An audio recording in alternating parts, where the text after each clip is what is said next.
ሴክስ መከልከል ምን ያክል አስተዋጽኦ እንዳለው ነው ማን ነው ባላቸውን እንዲከለክሉ ያልፈቀደው ማን ነው መጽሐፍ ቅዱስ ጾም ነው አይደለ ግን ያው ኢንሲስት ካደረገ ከፈለገ መጽሐፍ ቅዱስን ያመጣው አንተ ነህ አይደለ ስለዚህ ደረትን ነፍተህ ልትናገር ይገባል መጽሐፍ ቅዱስ ባሎች ሚስታቸውን እንዲደፍሩ ይፈቅዳል ነው ያልከው ያለው ባይ ዘ ዌይ ሰላም ለእናንተ የኔ ተወዳጆች እንዴት አላችሁልኝ እንግዲህ እነዚህ ሁለት ልጆች ዲቤት አድርገው ነበር በፌሚኒዝም ላይ ይመስለኛል እና የተወሰነውን ካየሁት አንፃር ከክርስትናው ሳይድ ሁለት የሪፍሌክሽን ቪዲዮዎችን ለመስራት አሰብኩኝ አንድ በወንድማችን ሐሳብ ላይ አንድ ደግሞ በእህታችን ሐሳብ ላይ ዛሬ ከእህታችን እንጀምራለን አሁን ባሰማዋችሁ ቪዲዮ ላይ እንደተመለከታችሁት ወንድማችን አንድ ነገርን ያነሳል ይሄ ምን የሚል ነው ሚስቶች ለባሎቻቸው ሴክስን እንዲከለክሉ መጽሐፍ ቅዱስ አይፈቅድም ይላል ይሄን ነገር ደግሞ ያዝ ታደርግና እህታችን ምን አይነት ነገርን ያስቀመጠችው ኦኬ መጽሐፍ ቅዱስ ይሄን ነገር የማይፈቅድ ከሆነ እንግዲያውስ መጽሐፍ ቅዱስ ባሎች ሚስቶቻቸውን እንዲደፍሩ የሚያበረታታ ወይም የሚፈቅድ መጽሐፍ ነው ማለት ነው የሚል ነገርን ታስቀምጣለች በመጀመሪያ ደረጃ መጽሐፍ ቅዱስ ይሄን ነገር ይናገራል yes ይናገራል መጽሐፍ ቅዱስን ቀጥታ ሄደን እናነባዋለን አብረን እንመለከተዋለን ወደዛ ከማለፋችን በፊት ግን እዚህ ጋር እህታችን የሰራችውን ትልቅ ስህተት ላሳያችሁ በዛውም ደግሞ እንደነዚህ አይነት ሙቭመንቶች ውስጥ ምናምን ኢንቮልቭ የምታደርጉ ክርስቲያን ወንድም እህቶች ካላችሁ ጥንቃቄ እንድታደርጉ በጣም ጥንቃቄ የሚፈልግ ነገር ነው ሰው ሳያስበው በእነዚህ አይነት ነገሮች ላይ ሳያስበው የእግዚአብሔር ቃል ጠላት ሆኖ ሊነሳ ራሱ ይችላል ሳያውቀው ስለዚህ ጥንቃቄ ስለሚፈልግ የምታደርጓቸው ነገሮች ሁሉ ከክርስትና አንፃር እየመዘናችሁ ብቻ እንድታደርጉ እንደው ለሱም ለግንዛቤ የሚያህል ትንሽ ነገር ልበላችሁ አሁን እንግዲህ መጽሐፍ ቅዱስ በግልጽ ይላል ሚስት ባሏን መከልከል የለባትም ባልም ግን ሚስቱን ደግሞ መከልከል የለበትም የሚለውን ይናገራል እንደ እህታችን አባባል ከሆነ በቃ እንደዚህ የሚል ቃል ካለ በቃ ደፋሪን የሚያበረታታ መጽሐፍ ነው ወይም ደግሞ ለደፋሪዎች ፍቃድን የሚሰጥ መጽሐፍ ነው ይያልክ ነው በቃ ብላን ያስቀመጠችውና ነው አይደለም በፍጹም መጽሐፍ ቅዱስ ላይ በግልጽ አለ ቃሉ አንቺ እንዳልሽው ቢሆን ኖሮ አሁን እህታችን እንዳልሽው ቢሆን ኖሮ ትክክል መጽሐፍ ቅዱስ የምርም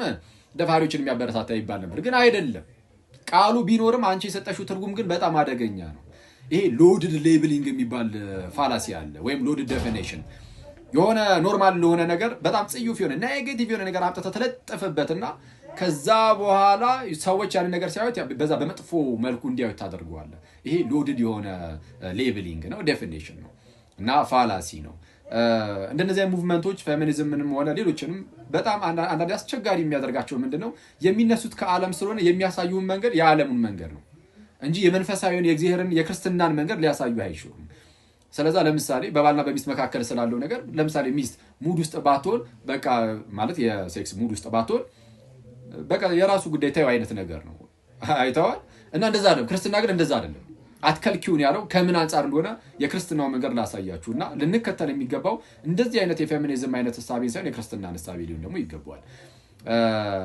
እንዳትረሱ ፕሊዝ ምንም አይነት ሙቭመንት ውስጥ ያለ ሰው ምንም አይነት በህይወቱ የሚከሰቱ ነገሮችን ሁሉ ሲመዝን መመዘን ያለበት ከክርስትና አንፃር ነው እንጂ የሆነ ውስጣችሁ ላይ የሆነ ሙቭመንት የፌሚኒዝም ለምሳሌ ሊሆን ይችላል በጣም ከፍ ይያለ ሄዶ ክርስትናው ግን ዝቅ ይያለ መሄድ የለበትም ያኔ ፌሚኒዝም ሃይማኖት ይሆናል ሳታስቡ ነው እንደዛ አይደለም በተለም ሳታስበው እንደዛ ይሆናል ከዛ በኋላ ሃይማኖት የሌለ ሰው ሆነ ልትቀርም ትችላለህ ስለዚህ ጥንቃቄ ይፈልጋል ሁሉም ነገር ለማንኛውም መጽሐፍ ቅዱስ እንደዚህ ይላል እሺ የክርስትናው መንገድ እንየው እንደዚህ በዚህ አይነት ጉዳይ ላይ ክርስትናው ምን እንደሚል በመጀመሪያ ቆሮንቶስ መልእክቱ ቅዱስ ጳውሎስ ነው ምዕራፍ 7 ከቁጥር 2 ጀምሮ እንደዚህ ይላል ነገር ግን ስለ ዝሙት ጠንቅ ለእያንዳንዱ ለራሱ ሚስት ትኑረው ለእያንዳንዲቱ ደግሞ ለራሷ ባል ይኑራት ስለምን ጠንቅ ስለ ዝሙት ጠንቅ ማለት ባል ለምሳሌ አንድ ወንድ የራሱ ካልሆነች ሚስት ጋር የሚተኛ ከሆነ እሱ ዝሙት ይባላል አንዲት ሴትም የራሷ ባል ካልሆነ ወንድ ጋር የምትተኛ ከሆነ ያ ዝሙት ነው ዝሙት ደግሞ በእግዚአብሔር ፊት በጣም ትልቅ የሆነ ኃጢአት ነው ስለዚህ ጠንቅ በዚህ ኃጢአት እንዳይወድቁ እያንዳንዱ ለራሱ ሚስት ኑረው እያንዳንዲቷም ደግሞ ለራሷ ባል ይኑራት አለቀ አይቷል ከዝሙት ለመትረፍም ጭምር ምክንያቱም ትፈተናለህ በዝሙት እንደዚህ አይነት ነገር እንዳትወድቅ በቃ የራስን ሚስት ይዛለህ ስለዛ በቃ የራስህ ናት ከሷ ጋር ይነገር ትፈጸማለህ ሚስትም ሴትም እንደዛ የራሷን ባል ታገባና ከሱ ጋር እንደፈለገች ነገር ትፈጸማለች ይልና ቀጠል አድርጎ ባል ለሚስቱ የሚገባትን ያድርግላት እንደዚሁ ደግሞ ሚስትም ለባሏ ሚስት በገዛ ስጋዋ ላይ ስልጣን የላትም ስልጣን ለባሏ ነው እንጂ ሚስት በገዛ ስጋዋ ላይ ስልጣን የላትም ተባለ ለምሳሌ ትክክል ነው አይደል ትክክል ነው አለቀ ሚስት በገዛ ስጋዋ ላይ ስልጣን የላትም ስልጣን ሁሉ ለማን ነው ለባሏ ነው እንጂ ይልና እዚህ ላይ ግን አያቆምም በባል ጉዳይ ላይም ሲናገር እንዲህ ብሎ ይናገራል እንዲሁ ደግሞ ባል በገዛ ስጋው ላይ ስልጣን የለውም ባል በገዛ ስጋው ላይ ስልጣን የለውም። ስልጣን ለሚስቱ ነው እንጂ የተለያየ መጽሐፍ ቅዱስ ክፍሎች ላይ ሚስት ትገዛ እያለ ሲናገር አይታችሁ ሊሆን ይችላል። እዚህ ክፍል ላይ ግን ሁለቱም ተመሳሳይ ነገር ነው የሚሰጣቸው። ምን አይነት ነገር? ሚስትም አዎ በገዛ ስጋዋ ላይ ስልጣን የላትም። ስልጣን ሁሉ ለባሏ ነው።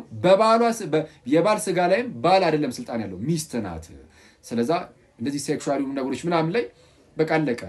የባል ስጋ የራሷ ሴትዮዋ ማለት ሚስትየዋ የራሴ ነው ብላ ነው የምታስበው። ስለዛ ሊከለክላት አይገባም በፍጹም። ሚስትም ደግሞ የሷ ስጋ የባሏ ነው፣ ልትከለክለው አይገባም በፍጹም።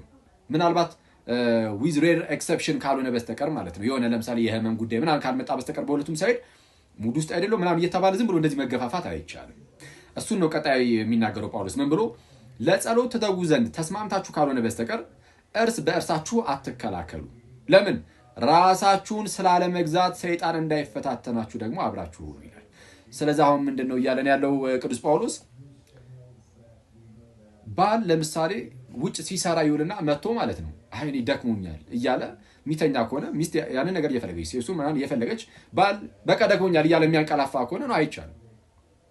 ኤነርጂህን ሙሉ በሙሉ ውጭ ላይ አሟጣ ጨርሰ መምጣት አትችልም ነው። ስትመጣ የምትጠብቅ ሚስት አለች፣ ወንደላጤ አይደለም። ስለዛ ግዴታ ሚስት ይሄን ነገር ከፈለገች መከልከል አትችልም። ለሷ የሚሆን ኤነርጂ ሊኖር ይገባል። ኦኬ ሶ ምንድነው እሷ እየተፈተነች በዛ ነገር ጠላሃት ልተኛ አትችልም። ባልም ደግሞ እንደዚህ ነገር ከፈለገ ሚስት ሙድ ውስጥ ባትሆን ራሱ በተቻላት አቅም ማለት ነው እየተፈተንክ ነው የራስ ጉዳይ ልትለው አይገባም። እንደ ሰፖርት መደራረግም ጭምር እኮ ነው። በተቻላት አቅም ከፍቅር በመነጨ መልኩ ባሊ ላግዘው በሚል ሐሳብ ተነስታ ወደ እንደዚህ ነገር ውስጥ በደንብ ልትገባ ይገባል እና ሊከላከሉ አይገባም ሲባል ልክ እንደዚህ ነው። ስለዚህ ሁሉ ጊዜ ቢሆን የክርስትናውን መንገድ እንጂ የዓለምን መንገድ አንይ። በዓለም መንገድ ብንጓዝ ወደ እግዚአብሔር ሳይሆን ወደ ዓለም ነው የምንቀርበው። ዓለምን መውደድ ደግሞ ከእግዚአብሔር ጋር ጥል ነው እንዲል መጽሐፍ ጥንቃቄ ይፈልጋል ነው። ሳናስበው ደግሞ መጽሐፍ ቅዱስንም እንዳነሳደብ ቀጣይ ደግሞ ጌታ ቢፈቅድና ብንኖር ወንድማችን አንድ የተናገረው ነገርም ስላለ አክቹአሊ ብዙ የተናገሯቸው ነገሮች አሉ። ሁለቱም ግን መጽሐፍ ቅዱስን ያለ አግባብ የጠቀሰበት ነገር አለ ብዬ ስለማስብ እሱ ላይ ይመጣበታለሁ። ይቆያል። Please, I'm begging you. Please. I'm desperate. I don't know what